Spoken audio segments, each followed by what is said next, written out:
Merci. Merci beaucoup. Je remercie également le précédent orateur pour lui dire que moi je vais très souvent en vacances à Essaouira, donc je suis très sensible à sa présentation. Je tiens à remercier donc Vocation Patrimoine, bien entendu, l'Union pour la Méditerranée, la Caisse des dépôts, le nouveau directeur général de l'ALEXCO. Et c'est pour moi un grand honneur, dans le cadre, comme l'a dit M. Bandarine, de l'année internationale du rapprochement des cultures, 2010, de pouvoir vous parler du concept de valeur universelle exceptionnelle.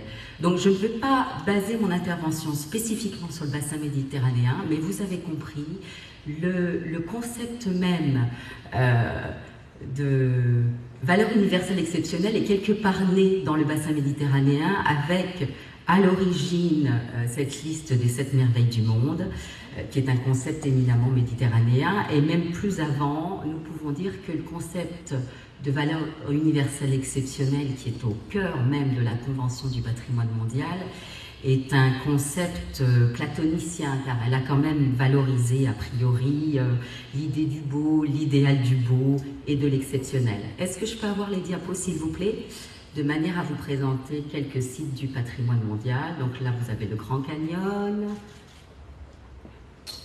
Là, vous avez les fortifications de Vauban en France. Nous parlions de réseau. Ça, c'est un réseau absolument exemplaire qui vient d'être inscrit. Là, vous avez le sanctuaire Shinto d'Usukushima au Japon, extrêmement connu. À Paris, c'est assez méconnu, mais les rives de la Seine sont patrimoine mondial. Et tous ces sites ont en commun donc d'être de valeur universelle exceptionnelle. Ils sont donc inscrits sur la liste du patrimoine mondial. Mais ce que je voudrais rappeler, c'est que le message d'exceptionnalité ne doit pas nous aveugler. Ce que nous dit la Convention du patrimoine mondial, qui est quand même une fille de l'UNESCO, c'est de nous rappeler les messages devenus maintenant universels de solidarité intellectuelle et morale du patrimoine mondial.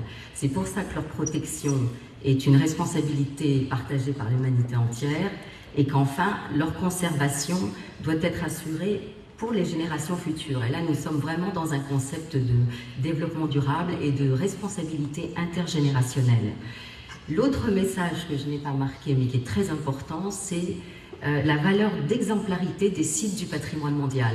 Donc il est bien de se focaliser sur les sites du patrimoine mondial qui doivent être des locomotives en matière de conservation, mais il ne faut pas oublier le reste de l'ensemble du patrimoine naturel et culturel qui doit également être mis en valeur en se basant sur les meilleures méthodes de gestion du patrimoine mondial.